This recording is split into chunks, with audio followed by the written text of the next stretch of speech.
Let's take a look at some weather news across the world now. First, the US, because there's this atmospheric river still affecting California and parts of the West, and tomorrow there might be a potential for some severe weather. We'll talk about that. And then this rain will affect the East Coast and some snow in New England. So, and this might be a big low pressure up north there, bring more snow to Atlantic Canada and rain there.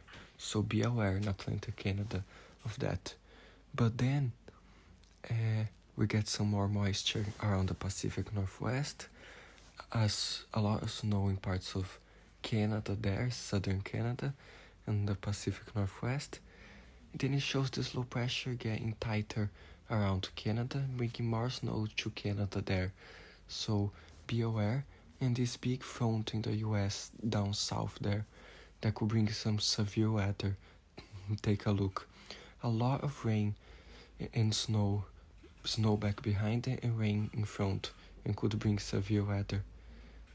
And then around the March 2nd, another front hits California, brings more rain and snow there, and then another one hits the Pacific Northwest around March 3rd.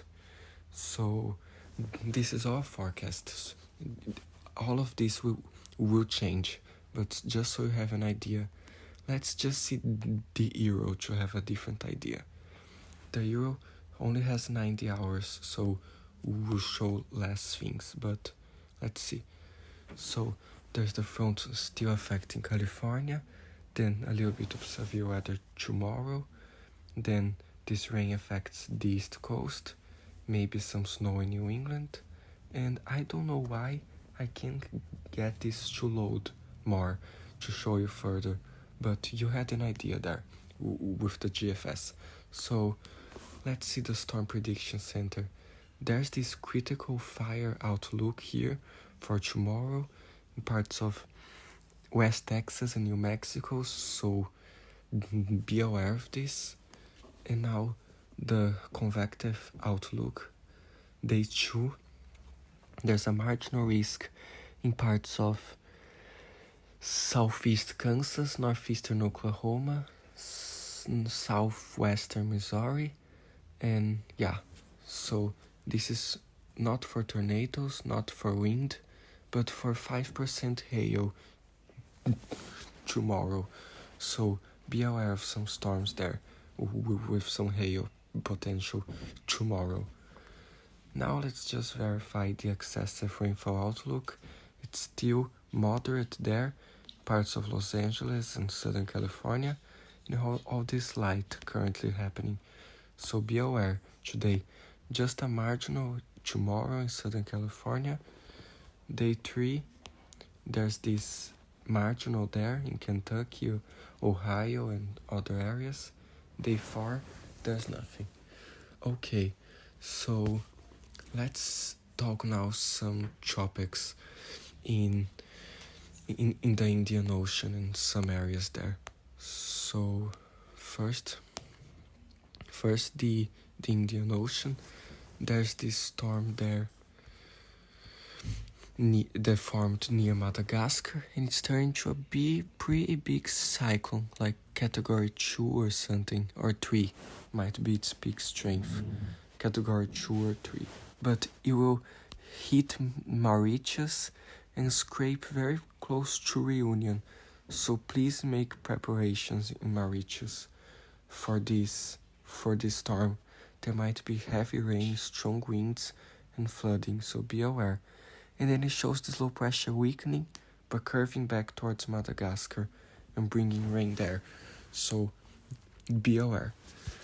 Let's see some more stuff, because there's another big potential of that cyclone Lincoln that hit northern Australia. And then that area of low pressure bringing all the rain and storms to Australia will exit into the ocean and maybe form into another cyclone and hit parts of Western Australia. The GFS is not showing this cyclone forming, But let's see if the Euro has it. So it has the low pressure XC in there and forming to a weak cyclone and scraping next to Western Australia. So be aware in some points there of Western Australia, this might form and affect you guys.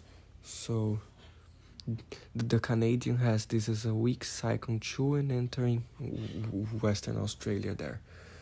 Good. So let's see how the Southwest Pacific is doing.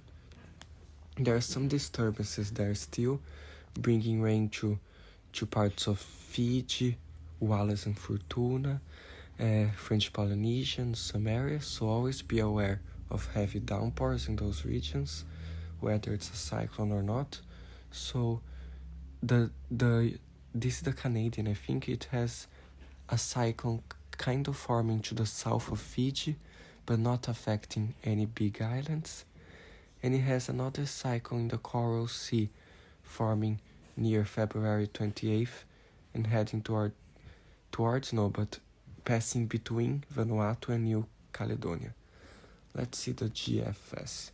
So it has it doesn't have that cyclone to the south of Fiji, but it has a pretty strong cyclone forming and scraping right in the Queensland coast. Has a pretty strong cyclone and then lingering there a little bit, and the low pressure will bring some rain to New Caledonia later. But this is quite strong. It will change, I think. And then the Euro has those disturbances there, bringing rain to the Oceania Islands, but it doesn't go further. Okay, good. So this is the general thing that's happening in the tropics. So let's see if the Southeast Pacific here has something. No big cyclones there, I think. Okay, so let's talk about some stuff in South America now. We're speaking Portuguese for this. Oi, boa tarde. Hoje vamos falar sobre uma circulação ciclônica que está por cima do Brasil, que pode causar umas tempestades fortes assim em partes do sul do Brasil. Então, 2 centros de baixa pressão junto ao sul do Brasil acabam de criar uma situação meteorológica inusitada na região neste começo da semana, possivelmente inédita, jamais vista antes. Tal coincidência na simultaneidade da situação de um fenômeno menos comum com por mais incomum. Então, uma baixa pressão em níveis médios da atmosfera com ar frio no seu centro avançou da Argentina para o Rio Grande do Sul e hoje está sob o Paraná. Esse fenômeno é chamado de baixa fria. Não é fora do normal ou raro, acontece algumas vezes, mas não é frequente, pode ser registrado muitas vezes no ano, com uma frente fria. Ao mesmo tempo tem esse ciclone, esse vortex ciclone em médios altos níveis da atmosfera, atua sobre o continente no sul do Brasil, e uma tempestade tropical lá no Atlântico do Sul, que não vai atingir ninguém, mas tá lá. E tá diminuindo a força. Então vamos falar sobre esse vórtice ciclônico Vacan, só sobre o sul do Brasil. Embora sem causar consequências mais graves, favoreceu a instabilidade com o calor e episódios isolados de chuva forte com temporais, e pelo contraste de ar frio em altitude e ar quente na baixa atmosfera, com a maior vorticidade, pode haver nuvens funis, como tornados pequenos assim e trombas de água.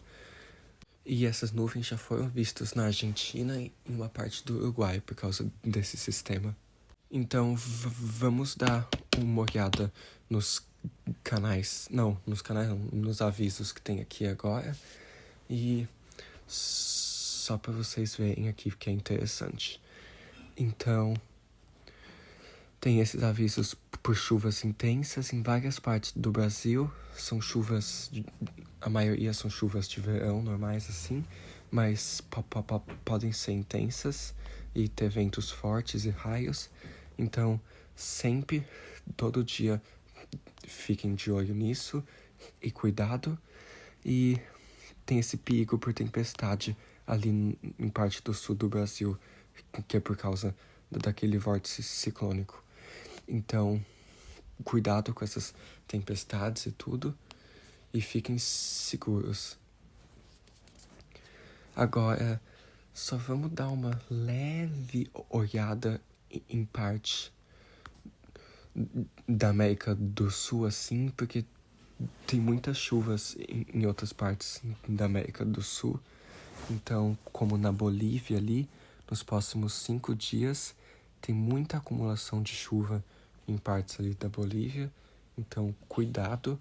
No Peru também tem muita acumulação. E em partes da Colômbia e do Equador. Então, avisem outras pessoas lá e cuidado. Até no Brasil tem muitos pontos rosas, bastante acumulação de chuva. No Nordeste está chovendo bastante, cuidado lá. E nas outras partes do Brasil.